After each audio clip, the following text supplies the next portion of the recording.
What if I told you that Germany didn't win early W2 because of better soldiers, better tanks, or even better generals? They won because of one single idea that the entire world laughed at. An idea so insane, so reckless, that Germany's own generals begged Hitler not to use it, and yet, in just 46 days, that idea collapsed France, the most heavily fortified nation on earth, and left Britain running for its life. Today I'm going to show you exactly what that weapon was, why it worked, and why military historians are still arguing about it to this day. In 1939, Germany invaded Poland and the world watched. Britain and France declare war almost immediately. But here's what nobody tells you.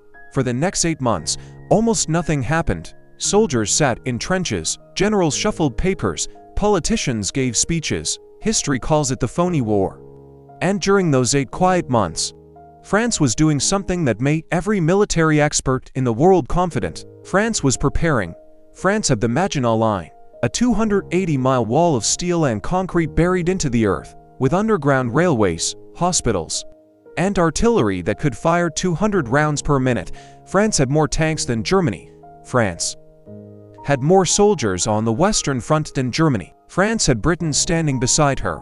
On paper, Germany had absolutely no chance of winning, and that is exactly why Germany won. See, Germany had a general named Erich von Manstein. And Manstein looked at the French defenses and saw something nobody else saw. He saw a trap. Not a trap for Germany, a trap that France had unknowingly built for itself. Here is where it gets controversial. Because what Manstein proposed next was either the greatest military genius of the 20th century, or the most insane gamble in the history of warfare. Historians are still fighting over which one it was. Manstein's plan was called Sickle, the sickle cut, and when Hitler first heard it, even he thought it was too risky. Think about that for a second. Adolf Hitler, a man not exactly known for playing it safe, looked at this plan and said it might be too dangerous. Here is what the plan said. Forget attacking France, where she is strongest. Forget the open fields of Belgium, where France expects the attack. Instead, take the entire German armored force, thousands of tanks, hundreds of thousands of soldiers, and drive them directly through the Ardennes forest. Now why is that insane? Because the Ardennes is not a battlefield. It is 100 miles of narrow roads, steep hills, and thick trees. Military experts had declared it completely impassable for tanks. France had placed almost zero defenses there because every general on earth agreed no army would be stupid enough to try it.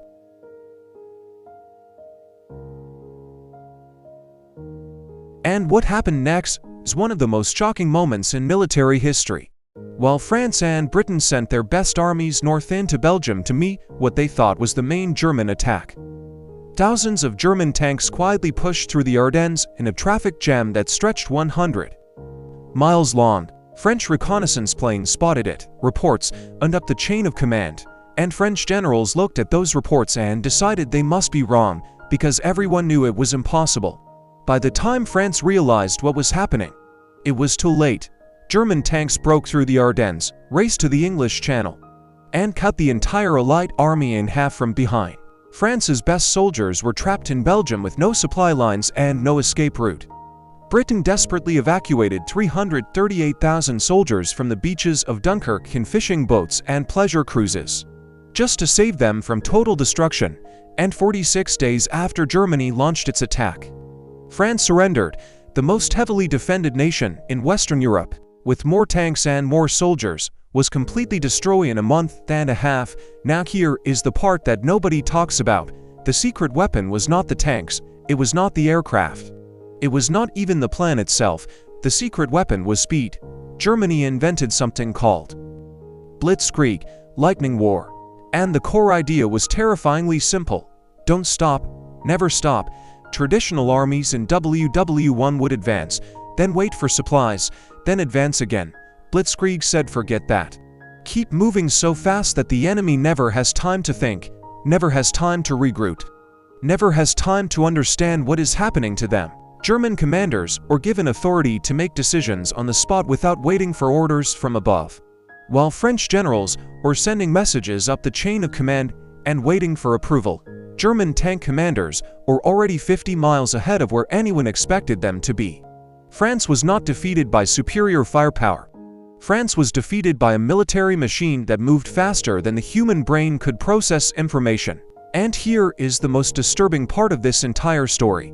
After France fell, captured French and British documents revealed that Allied generals had actually received warnings that something like Sickle cut might be coming. Some junior officers had written memos suggesting the Ardennes could be vulnerable. Those memos were ignored, filed away, dismissed by men who were absolutely certain they already knew how war worked. The greatest military defeat in French history was not caused by a lack of resources or a lack of bravery. It was caused by certainty. The certainty that they already knew everything they needed to know, so the next time someone tells you that the strongest always wins, remember France in 1940. Remember that Germany had fewer tanks, fewer soldiers, and a plan that its own generals called suicidal. And remember that in 46 days, they changed the entire course of human history.